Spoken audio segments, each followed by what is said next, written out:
આપણને જે સલામ ભરે છે એને આપણે હલકી મીઠાઈ આપીએ છીએ અને આપણે જેને સલામ ભરીએ છીએ એને આપણે મોંઘી મીઠાઈ આપીએ છીએ. હજી નથી સમજાયું? મને તો વિચાર થાય છે કે ઘણા મોટા મોટા વાક્ય તમે કેમ સમજતા હશો કે નહીં સમજતા હો, ભગવાનને ખબર. હું એક બાજુથી બોલતો જાઉં છું, બીજું શું. અને આમ જોવા જઈએ તો અત્યારે જે વ્યાખ્યાનો છે ને એ કેવલ આટલા લોકો માટે નથી. મેક્ઝિમમ ઓછામાં ઓછો 10,000 લોકો આ વ્યાખ્યાન સાંભળે છે. અત્યારે હું તમને ઉડેસીને બધી વાત નથી કરતો, કારણ કે અમુક તો મોટી ઉંમરના હોય એમના માટે આ કેટલીક ચીજો કામની પણ ન હોય, પણ આમ જનતાને જોઈ કરીને કેટલીક વાતો મારે કહેવી પડે છે. એટલે ઠીક છે, તમે સમજો છો, સારું છે. બે जुबान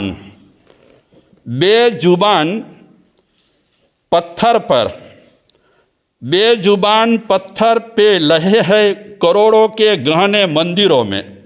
बे जुबान पत्थर पे लड़े है करोड़ों के गहने मंदिरों में. उसी दहलीज पर 1 रुपये का तरसते नन्हे हाथों को देखा है. उसके दहलीज पे એટલે કે મંદિરથી બારે નનકડા હાથો રહેલા છે, ગરીબડા હાથો રહેલા છે. એ હાથોને તમે જોયા છે? હા.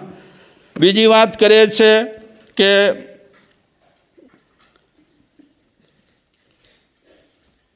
सजे थे 56 भोग और मेवे मूरत के आगे बाहर एक आदमी को भूख से तड़पते मरते देखे है. અહીંયા ભગવાન પર 56 ભોગ ધરાવાય અને બીજી બાજુ એ ભગવાનના મંદિર બહારે બિચારા ભૂખથી તડપતા કોઈ મરતા માણસને તમે જુઓ છો? लदी हुई रेशमी चादरों से वो हरी मजार पर बाहर एक बूढ़ी अम्मा को ठंड से ठिठुरते देखा है. मजार એટલે કબર. એ કબર પર ઘણી વખત ઘણા શ્રદ્ધાળુ લોકો 15 થી 20,000ની ચાદર ઓઢાડે. આપણે કોઈ માટે ખરાબ બોલવા માંગતા નથી, પણ બારે કોઈક ઠંડીથી બિચારા મોટી ઉંમરના થથરી રહ્યા છે અને એમની જાન જઈ રહી છે. એવા ઠંડીથી બિચારા તડપતા હેરાન થતાને તમે જોયા છે? અગર તમને આ લોકો નજરમાં આવતા ન હોય તો તમને ભગવાન ક્યાંથી દેખાશે? તમારામાં જરા માત્ર પણ કૃપા ન હોય, મહેરબાની ન હોય, દયા ન હોય કોઈ જીવો પર, તો પરમાત્મા ક્યાંથી મળવાના છે? તો દયા જીવનમાં બહુ જરૂરી છે. જોઈ લો આ ગોત્રાસક, કેટલી દયા છે એનામાં. હા, કેવો નિષ્ઠુર માણસ છે. આ તો ખાલી જીવો પર નિષ્ઠુર છે, ઘણી વખત માણસો પર પણ નિષ્ઠુર બનતો હોય છે. એ પણ દયાહીન માણસ કહેવાય. જીવો પર આપણે દયા રાખીએ અને માણસ સાથે આપણે નિષ્ઠુરતાનો વ્યવહાર કરીએ એ પણ બરાબર નહીં.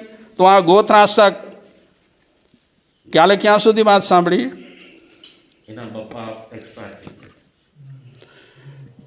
એના બાપુજી અને પોતે પણ એ જ કામ કરી રહ્યો છે. આ ગૌશાળામાં જાય છે અને બધા જે જાનવરો રહેલા હોય એના કોમળ અંગો કાપે છે અને કોમળ અંગો કાપી ઘરે લાવે છે. ઘરે લાવી અને મા દીકરો બે એને આરોગે છે. ખોરાક સારો હોય તો સારા વિચાર આવે, ખોરાક બરાબર ન હોય તો વિચારો કેવા આવે મણીમાં?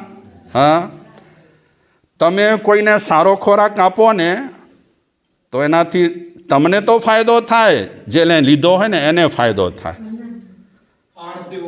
હાર તેવો ઓળકાર અને તેવું મન. તો આ ગોત્રાસક અંગોપાંગ છેડે છે, એને પકવે છે, ખાય છે, મદિરા પણ પીએ છે. આ રીતે એનું રોજનું કાર્ય થઈ ગયું. તમે ભાગ્યશાળીઓ વિચારી શકતા હશો કે એ જાનવરોને કેટલો ત્રાસ આપતો હશે.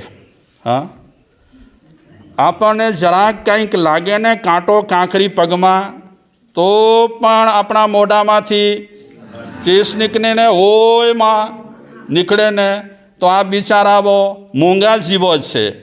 એના જ્યારે અંગ ઉપાંગ છેડતો હશે, ભેડતો હશે, કાપતો હશે, ત્યારે બિચારાઓને પીડા કેટલી થતી હશે. હા, હરેક વ્યક્તિની પીડા મહેસૂસ થવી જોઈએ માણસને. આપણે માણસ છીએ એટલે હો. અગર માણસ તરીકે આપણે કોઈની પીડા મહેસૂસ કરતા ન હોઈએ તો માણસ છે ના. ખૂબ ગણે તું મારા પ્રભુની રોજ દિવસ ને રાત, આયખું ગાળે ભક્તિમાં પણ સમજી લે એક વાત, બીજાની જો પીડા ન જાણી જીવ્યું તારું ધૂળ ને ધાણી, બીજાની જો પીડા ન જાણી જીવ્યું તારું ધૂળ ને ધાણી. માણસને માળા ગણવી જોઈએ, કારણ કે ભગવાનનું સ્મરણ કરવું જરૂરી છે. શેના માટે આપણે સ્મરણ કરીએ છીએ ભગવાનનું? વિશાલભાઈ કોરેલા ગયો હતા અહીં. ભગવાન જો સ્મરણથી મોક્ષ કોઈ ક્યારે ન થાય, બિલકુલ ન થાય. શેના માટે આપણે કરીએ છીએ પરમાત્માનું સ્મરણ? નવપદનું સ્મરણ શેના માટે કરીએ છીએ? હા, ભક્તામર સ્તોત્ર આપણે શેના માટે બોલીએ છીએ? શેના માટે કેશવજીભાઈ? હા, શું સારી સમજ અને સારી જ્ઞાન? હવે આ ભક્તામૃતમાં શું સારી સમજ ને શું સારું જ્ઞાન? રોજે રોજ ભક્તામૃત સ્તોત્ર બોલવાનું શું કારણ? રોજે રોજ ભગવાનના સ્તવન બોલવાના શું કામ? હવે જો આપણા મગજમાં હજી ફિક્સ કોઈ વાત બેઠી નથી કે આ બધું શેના માટે કરીએ છીએ, કે શેના માટે કરીએ છીએ, હજી કોઈ વાત આપણા મગજમાં ફિટ બેઠેલી નથી. બસ દર વર્ષે થાય છે, રોજે રોજ થાય છે, કરતા રહો. માળા ગણાય તેટલી ગણો, ગીત જેટલા બોલાય તેટલા બોલો, ભક્તામર પણ જેટલી બોલાય તેટલી બોલો. પરમાત્માને આપણે ભક્તિ એટલા માટે કરીએ છીએ, ભક્તમરાદી પણ આપણે એટલા માટે કરીએ છીએ. ભક્તામરમાં બીજું કાંઈ નથી, કેવલ પરમાત્મા માટે કહેવામાં આવેલું છે કે પરમાત્મા તમે આવા છો, પરમાત્મા તમે તેવા છો, પરમાત્મા તમારામાં આ છે, પરમાત્મા તમારામાં આ છે. ભક્તામરમાં આ જ કહેલું છે. એનો મતલબ એ થયો કે આપણે આ બધું જ્યારે કરીએ છીએ ત્યારે પરમાત્માનું અભિવાદન કરીએ છીએ, પાર માનીએ છીએ કે પરમાત્મા તમે બધું કેટલું આપી દીધું છે આ જગતને, તમારો પાર, તમારો ઉપકાર, અમે તમને અભિનંદન આપીએ છીએ, અભિવાદન કરીએ છીએ. આ ભક્તામર એટલે અભિવાદન, બીજું કાંઈ નથી. આ તો ચમત્કાર તો આપણે પછીથી એમાં ઉમેર્યો છે, બાકી પરમાત્માનું અભિવાદન છે કે આવું તમે કેવું આપ્યું છે આ જગતને. જુઓ તો ખરા, કેટલા આગમ કેવા કેવા આપ્યા છે. આજે મણિલાલભાઈનો જન્મદિવસ છે એટલે આગમ પણ એકદમ મોટો મળશે આજે બધાને. નાનો અને હળવો મળ્યો હતો મનુભાઈ.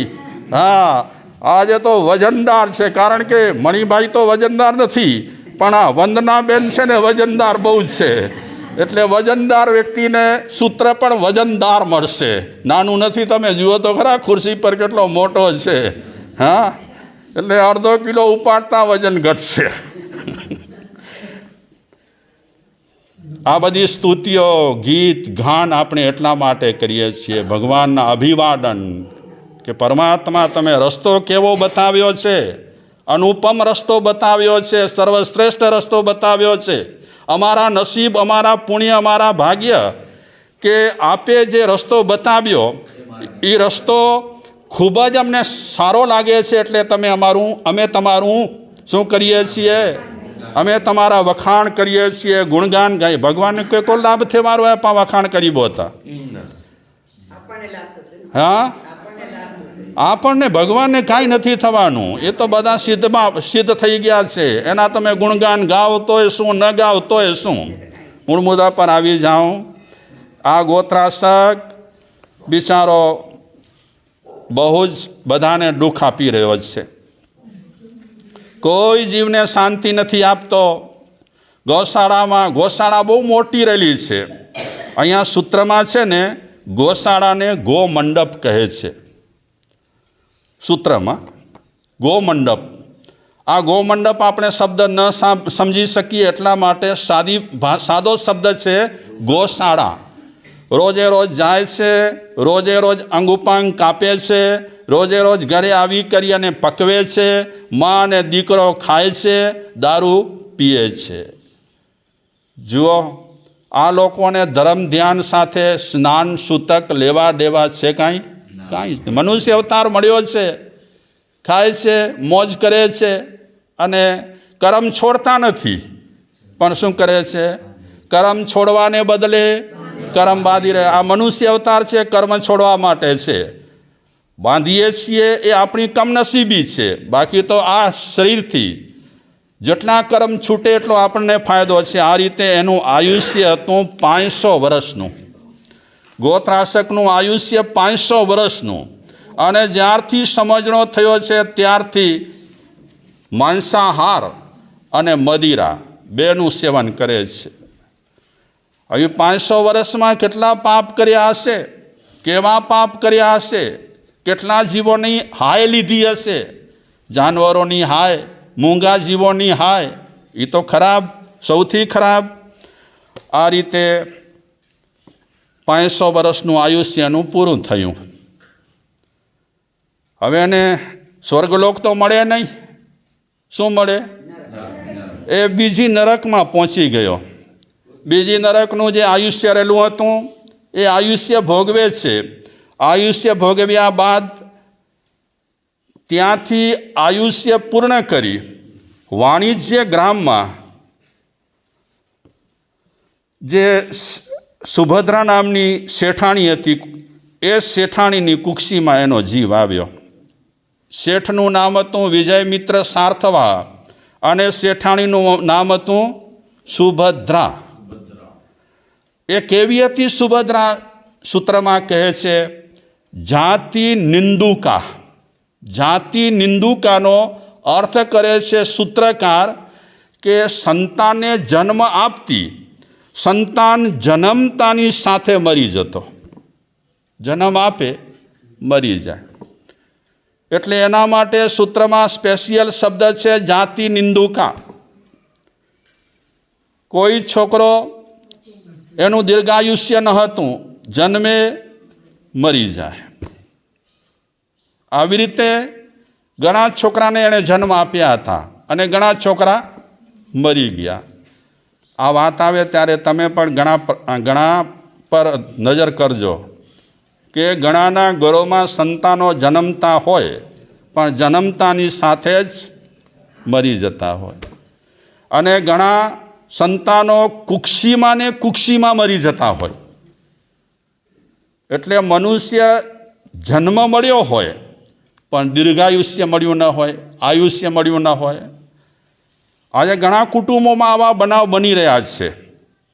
તમને પણ ખબર હશે, જન્મે ખરા જીવે નહીં, જન્મે ખરા જીવે નહીં. ભીખુભાઈ, ખુશાલભાઈ, બરાબર છે ને?